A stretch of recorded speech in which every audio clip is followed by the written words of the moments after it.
Boleh pakai megang.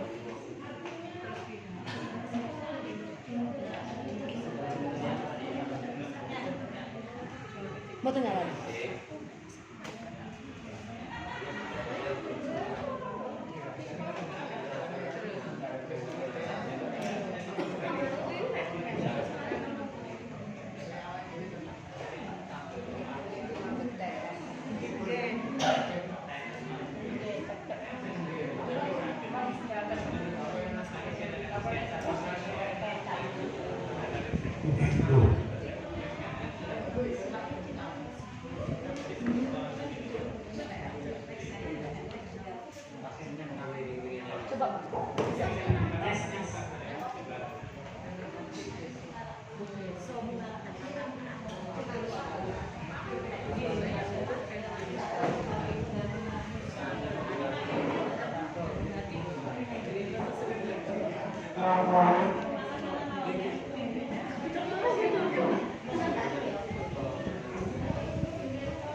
Assalamualaikum warahmatullahi wabarakatuh.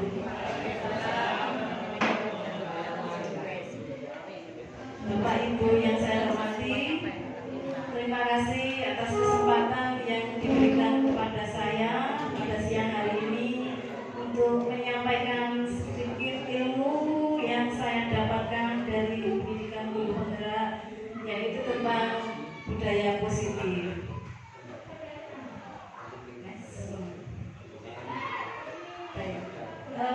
Kaitan dari tujuan pendidikan nasional dengan Merdeka Belajar.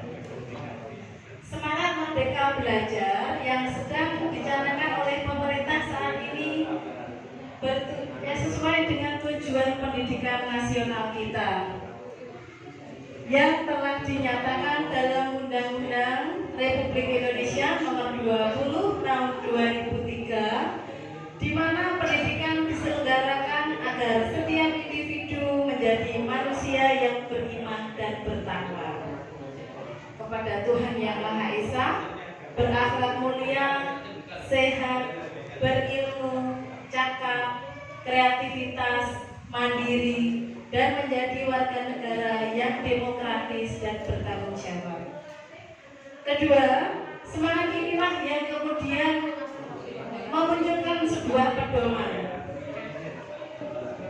Pedoman tersebut adalah profil pelajar Pancasila yang akhir-akhir ini sering Bapak Ibu guru dengar terkait dengan munculnya kurikulum baru kita saat ini. Profil pelajar Pancasila tersebut adalah beriman, bertakwa kepada Tuhan Yang Maha Esa, berakhlak mulia, berkebinekaan global, bergotong royong, mandiri, bernalar kritis, dan kreatif.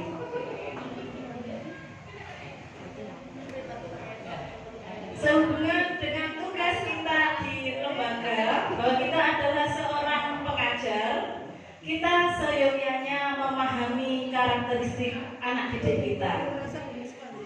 Dasar jiwa pendidik, dasar jiwa anak dan kekuasaan pendidik, ada 3 teori yang kita ketahui. Yang pertama adalah teori rasa atau lapisan lilin. 2, teori negatif, dan ketiga adalah teori konvergensi. Next. Yang dimaksud dengan istilah dasar jiwa yaitu keadaan jiwa yang asli menurut kodratnya sendiri, belum dipengaruhi oleh keadaan di luar diri. Jadi murni siswa itu sesuai kodratnya, tanpa campur tangan dari alam maupun dari orang lain maupun lingkungannya. Sedangkan untuk ilmu teori yang pertama tadi ya akan saya jabarkan sedikit, yaitu anak yang lahir di dunia itu diumpamakan seperti sehelai kertas yang belum ditulis, sehingga kaum pendidik boleh mengisi kertas kosong itu menurut kehendaknya sendiri. Artinya, si pendidik tadi punya kuasa penuh untuk membentuk watak dan budi pekerti yang diinginkan. Teori ini yang dinamakan teori rasa atau teori lapisan lilin. Akan tetapi aliran ini sekarang ini sudah kurang diakui lagi kebenarannya di kalangan kaum cendekiawan. Selanjutnya, yang kedua adalah teori aliran negatif yang berpendapat bahwa anak itu lahir sebagai sehelai kertas yang sudah ditulis sepenuhnya sehingga pendidikan dari siapapun tidak mungkin mengubah karakter anak tadi. Itu teori yang kedua. Karena mungkin dianggap kurang relevan, lahirlah teori yang ketiga ini adalah aliran yang dikenal dengan nama konvergensi teori atau teori konvergen yang ketiga tadi. Adalah teori yang mengajarkan bahwa anak yang dilahirkan itu diumpamakan sehelai kertas yang sudah ditulisi penuh, tetapi semua tulisan-tulisan itu masih suram atau masih samar. Di sini tugas kita sebagai seorang guru lah yang akan menebalkan garis-garis maupun tulisan yang sudah menjadi kodrat yang dimiliki siswa tadi. Lanjutnya. Nah, inilah kita di Indonesia mempunyai bapak pendidikan yang sangat terkenal, yaitu beliau Ki Hajar Dewantara. Beliau memiliki filosofi yang sangat kita kenal, yang sering kita dengar, yaitu ing ngarsa sing tulodo, ing madya mangun karsa, tumuri handayani. Jika kita jabarkan artinya ing ngarsa sing tulodo, di depan seorang guru memberi contoh. Kita seorang pendidik menjadi sosok yang pasti sering ditemui murid kita. Perilaku kita, tindak tanduk kita, cara kita bertutur kata akan dicontoh oleh murid kita. Jadi kita yang ada di garda terdepan merubah perilaku anak didik kita. Selain dia belajar dari lingkungan di rumahnya, dia akan banyak mencontoh dari sosok gurunya. Mungkin tanpa kita sadari, kita saat ini pun juga cerminan dari sosok guru kita yang pernah ada, entah dulu guru SD kita ataupun guru SMP, SMA. Pasti sedikit banyak kita tuh mengamati beliau yang pernah hadir di kelas kita. Kita mengamati cara beliau bersikap, cara beliau bertutur kata. Yang kedua adalah ing madya mangun karsa. Seorang guru punya peran memberikan semangat. Jadi membangun semangat seorang anak. Jadi di tengah-tengah itu membangun semangat. Dan yang ketiga adalah tumuri handayani, di belakang memberikan dorongan. Begitu luar biasanya dampak seorang guru. Beliau memiliki kekuatan di tiga ini. Dari depan memberi contoh, di tengah memberikan semangat, di belakang memberikan dorongan. Seperti itu Ki Hajar Dewantara mengungkapkan peran seorang guru.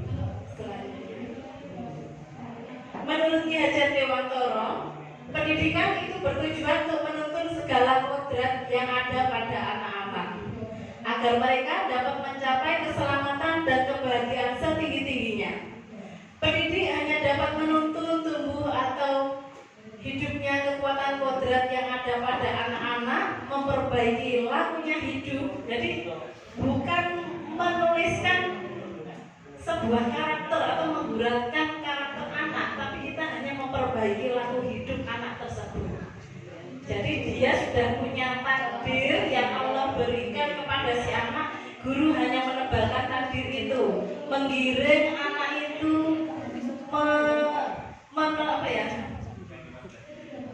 mencapai takdir baik yang Allah beri kepada dia. Jadi kita tugasnya tidak mudah nih, Bapak Ibu guru sekalian. Kita harus bisa memberikan kebebasan kepada anak untuk mengembangkan ide, berpikir kreatif, mengembangkan bakat atau minat siswa. Dan nanti yang inilah yang dimaksud merdeka belajar. Tapi kebebasan itu bukan berarti kebebasan yang tanpa batas. Nah ini jangan salah artikan.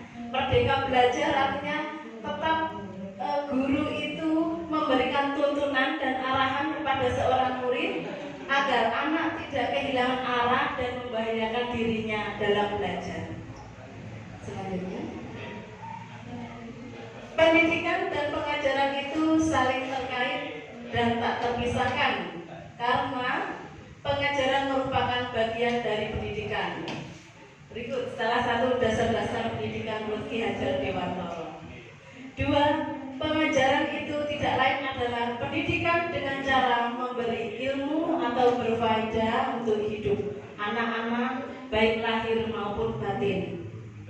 Yang ketiga, pendidikan diartikan sebagai tuntunan dalam hidup tumbuhnya anak-anak dalam menuntun pendidik yang diibaratkan seorang petani.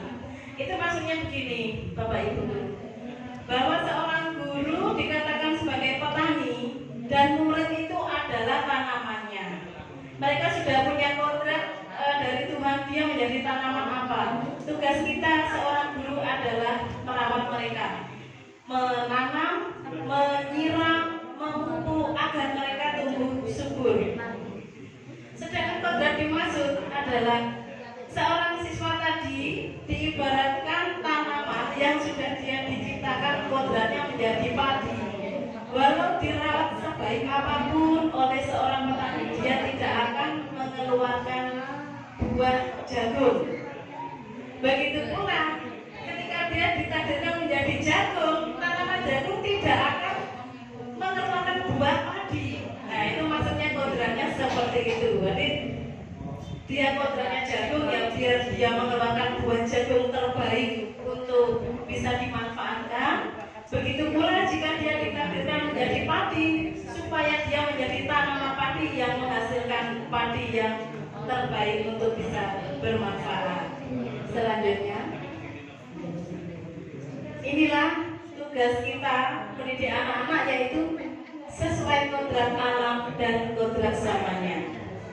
Kodrat alam seperti tadi sudah disampaikan bahwa dia tidak bisa mengingkari takdir dari Tuhan, dari Allah. Dia menjadi apa? Jadi dia tinggal di mana? Kalau dia dilahirkan di wilayah pedesaan yang dekat dengan sawah, alangkah baiknya seorang guru itu juga menjelaskan, mendidik sehari-harinya sesuai lingkungan dia berada. Ketika dia dilahirkan di wilayah pantai, seorang guru juga harus tanggap memberikan dia tuntunan sesuai kodrat dia berada di lingkungan pantai, ada nelayan di sekelilingnya. Bayangkan seandainya guru itu menjelaskan kepada seorang anak yang tinggal di hutan atau mungkin yang ada di pedalaman, menjelaskan pertemuan di kota itu seperti anggap saja anak-anak kalian itu tinggal di kota, kalian setiap hari pergi ke mall, misalkan seperti itu. Anak-anak pasti akan membayangkan kesulitan apa yang dibicarakan seorang guru itu. Jadi kita memberikan tuntunan kepada dia sesuai kodrat zamannya, sesuai kodrat alamnya tadi. Dia tinggal di lingkungan pantai, kita jelaskan dengan apa yang ada di sekitar dia. Misalkan lingkungan dia yang ada laut, tentang nelayan, itu cara kita mendidik anak tadi sesuai lingkungan dia berada. Dan yang kedua adalah kodrat zaman. Contohnya cara mengajar kita di era sekarang tentulah sangat berbeda dengan cara mengajar guru-guru di masa lampau. Mungkin 10 tahun yang lalu pastilah sangat berbeda. Apalagi 2 tahun yang lalu hampir seluruh negara di dunia sudah dilanda pandemi, itu sangat berdampak pada cara mengajar atau pendidikan di dunia ini. Kalau dulu mungkin kita masih bisa mengajar dengan cara manual, banyak mengajar dengan bertatap muka dengan murid kita, tapi dengan adanya pandemi kita lebih banyak menggunakan teknologi. Lanjutnya, dalam pembelajaran, maka guru yang diharapkan adalah berpihak kepada murid. Artinya, yang diharapkan tadi sesuai prinsip Ki Hajar Dewantara adalah guru yang mengerti apa yang dibutuhkan oleh murid, guru yang mengerti membuat pembelajaran yang menyenangkan, guru yang mengerti cara memberi kesempatan kepada seorang murid untuk bereksplorasi. Jadi kita itu banyak menuntun, bukan menuntut kepada murid kita. Itulah bedanya. Kalau menuntun kurang lebih seperti ini arah-arahnya. Kita mengerti kebutuhan mereka, bukan anak-anak yang kita paksa mengikuti kehendak seorang guru. Selanjutnya, mari kita saksikan video ini sebagai bahan introspeksi kita tentang pendidikan kita saat ini. Coba.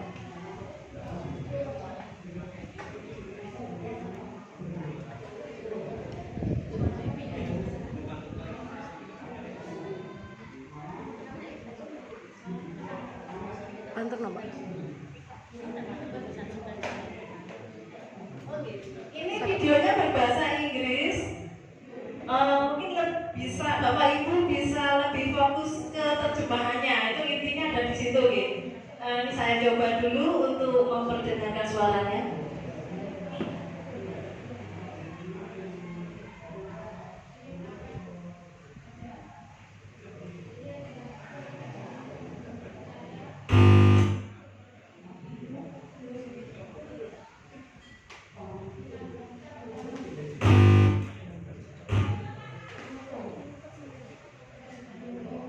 Concludes my opening statement, and if I may, but if you judge a fish by its ability to climb a tree, it will live its whole life believing that it is stupid.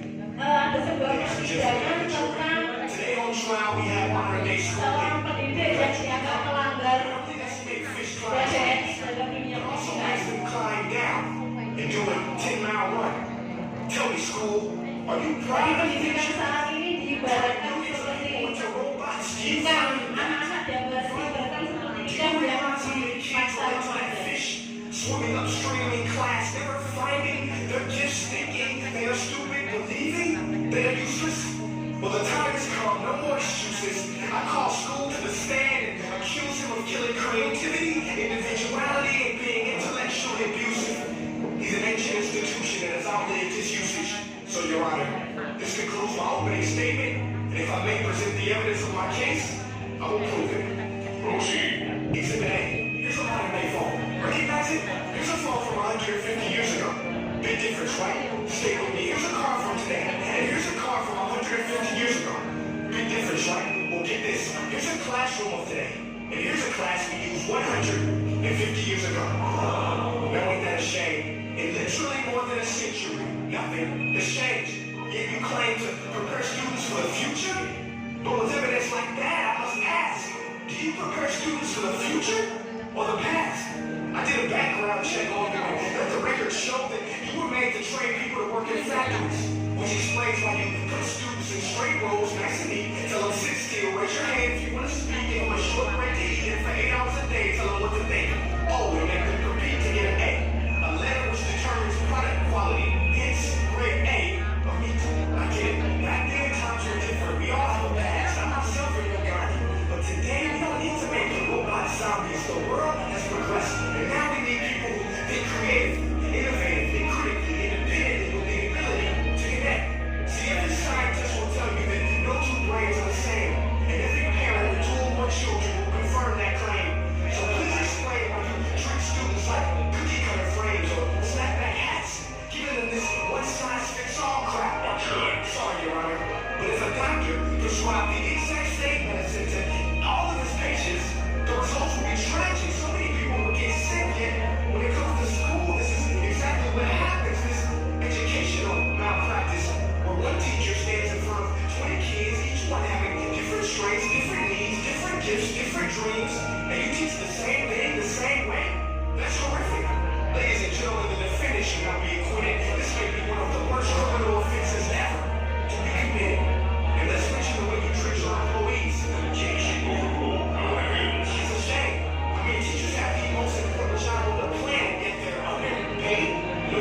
mama and their multiple choice question will determine success. That's outlandish. In fact,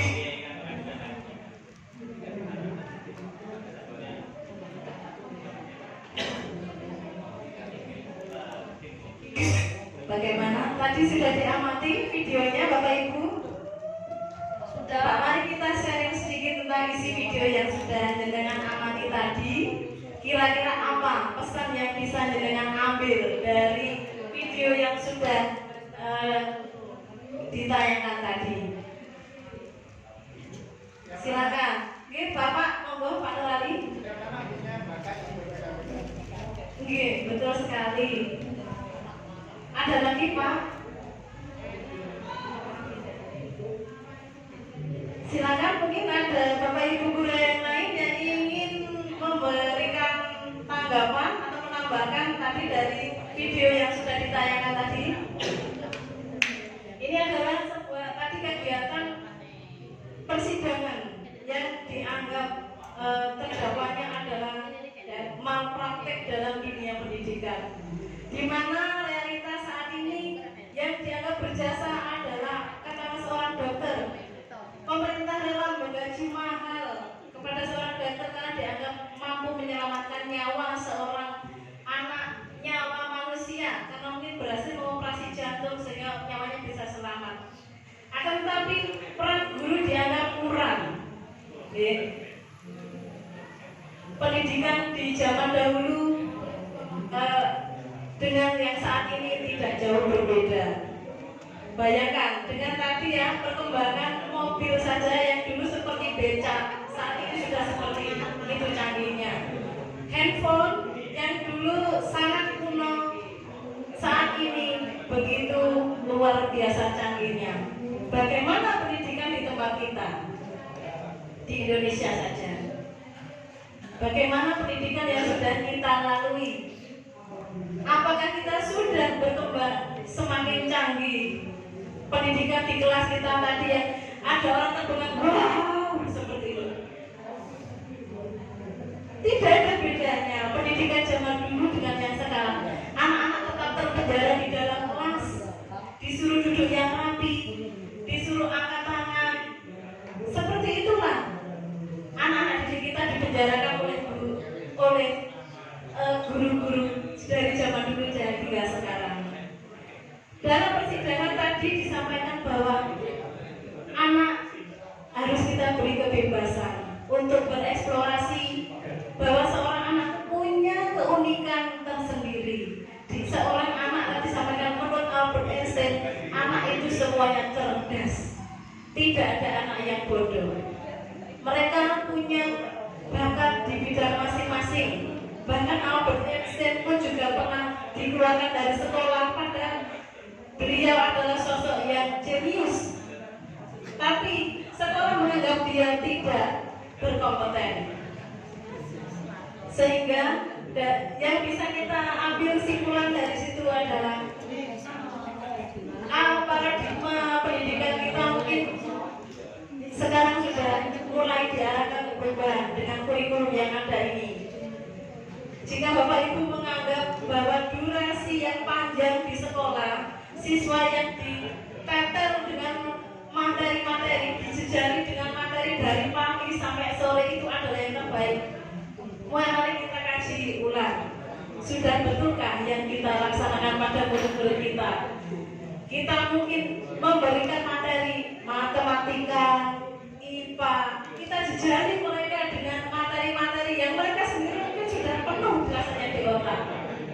Bandingkan dengan tadi negara Finlandia adalah negara dengan pendidikan terbaik di dunia. Finlandia memiliki durasi pendidikan anak-anak di sekolah itu durasinya tidak selama seperti di Indonesia. Akan tetapi mengapa dia bisa menghasilkan output yang luar biasa? Karena di Finlandia sendiri memberikan kesempatan yang lebih untuk anak bereksplorasi dan berkolaborasi. Tidak seperti di tempat kita, anak lebih banyak dikekang, disuruh duduk dengan durasi istirahat yang hanya sedikit, disuruh menerima materi dari pagi sampai siang. Bahkan ada les tambahan lagi sampai Tapi bagaimana hasilnya Bapak Ibu? Sudahkah dengan pendidikan yang durasi segitu panjangnya itu menghasilkan output yang bagus di Indonesia ini? Perilaku orang-orang dewasa didikan sekian puluh tahun yang lalu, apakah itu sudah sebagus seperti lamanya dia bersekolah? Apakah itu berbanding lurus? Mari kita angan-angan, kita resapi sejenak. Benarkah dengan pendidikan durasi belajar yang begitu besarnya itu berdampak yang selalu berdampak baik terhadap perilaku seseorang?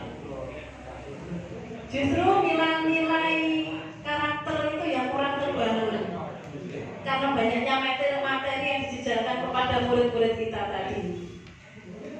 Jadi marilah kita gugah hati kita bahwa tugas kita itu tidaklah mudah. Mengiring anak-anak kita, tidak hanya kita tuh memahamkan mereka dengan materi supaya mereka jadi pandai, dianggap dengan nilai-nilai yang bagus, tapi disebut cerdas, berprestasi, dilomba-lombakan, bukan seperti itu. Tapi marilah kita sama-sama menggali potensi mereka, merubah karakter mereka, tanamkan kebaikan. Jadi karakter baik itulah yang harus kita bangun. Ini di jenjang SD, tugas kita yang terberat adalah membangun karakter anak kita. Karena pada kenyataannya ketika di SMP atau jenjang SMA bahkan perguruan tinggi, pendidikan karakter itu tidak sebanyak yang diberikan guru SD. Jadi kita punya peran yang berat untuk membentuk karakter anak didik kita untuk sekian tahun ke depan. Jadi tidaklah mudah, tidak enteng tugas kita sebagai seorang guru. Itu untuk budaya positif. Ya, bisa disimak lagi. Ada sebuah renungan untuk Ada 3 kita. kaleng Coca-Cola. 3 kaleng itu diproduksi di pabrik yang sama, dibuat dengan bahan yang sama. Kemudian ketika tiba saatnya, datang sebuah truk ke pabrik membawa kaleng-kaleng Coca-Cola itu untuk didistribusikan ke banyak tempat yang berbeda. Tempat yang pertama adalah supermarket lokal. Kaleng Coca-Cola itu diturunkan, kemudian dipajang di rak bersama kaleng minuman yang lainnya. Coca-Cola itu diberi harga Rp4.000.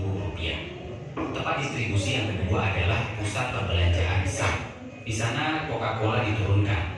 Kaleng-kaleng itu ditempatkan di sebuah cooler atau kulkas agar dingin untuk memberikan kenikmatan yang lebih untuk para pembelinya. Satu kaleng Coca-Cola dijual dengan harga Rp7.500.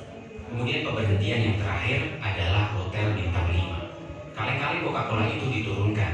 Kemudian kaleng-kaleng itu ditempatkan di lemari pendingin, tetapi hanya dikeluarkan dengan pesanan pelanggan. Kaleng ini dikeluarkan dengan gelas kristal cantik berisi es batu, disajikan di atas baki, dan pelayan hotel akan membuka kaleng Coca-Cola itu dan menuangkannya ke dalam gelas dengan sopan saat menyajikan kepada pelanggan. Satu gelas Coca-Cola diberi harga Rp60.000. Sekarang pertanyaannya adalah, mengapa ketiga kaleng Coca-Cola itu memiliki harga yang berbeda? Diproduksi di tempat yang sama, dibawa truk yang sama, dan memiliki rasa yang sama, tetapi harganya berbeda. Jawabannya adalah lingkungan. Lingkunganlah yang membuat 3 Coca-Cola itu berbeda harganya. Lingkungan berbicara tentang suasana, lingkungan berbicara tentang relationship, lingkungan berbicara tentang daya dukung. Begitu juga dengan manusia. Semua orang pasti punya potensi, semua orang pasti punya bakatnya masing-masing, termasuk diri kita. Baik, tadi sudah melihat tayangan ya tentang Coca-Cola tadi. Itu ibarat kita dengan manusia yang sama, isi pikiran yang sama, bakat yang sama, di tempat yang berbeda, nilai kita berbeda. Coca-Cola yang tadi diturunkan di toko nilainya hanya 4.000, diturunkan di supermarket bisa seharga 7.500, sedangkan Coca-Cola yang diturunkan oleh truk yang sama di hotel bintang 5 bisa dihargai yang lebih mahal lagi. Itulah manusia. Kita semua memiliki potensi Bapak Ibu. Begitu pula anak didik kita.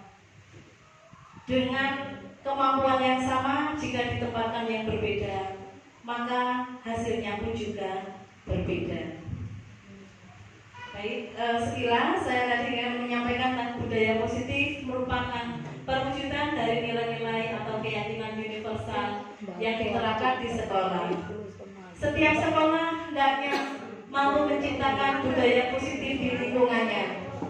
Budaya yang berakar kuat sehingga menjadi kebiasaan yang bisa dilaksanakan secara kontinu dan sadar. Itulah yang dapat saya sampaikan. Semoga budaya-budaya positif yang ada di sekolah kita, yang ada di lingkungan kita, yang ada di lingkungan peserta didik kita bisa kita gali dan kita kembangkan sebaik mungkin, agar budaya positif yang sudah kita pandu tadi kepada anak-anak didik kita bisa berakar kuat, tertanam pada anak-anak hingga dewasa menjadi karakter yang baik, merubah karakter dia yang anak tadi tidak hanya pandai dalam hal pelajaran, tidak hanya pandai dalam hal intelijensinya, tapi dia juga pandai dalam akhlaknya, karakternya. Kiranya itu yang dapat saya sampaikan, semoga bermanfaat. Wabillahi taufiq wal hidayah, waridha wal inayah. Wassalamualaikum warahmatullahi wabarakatuh.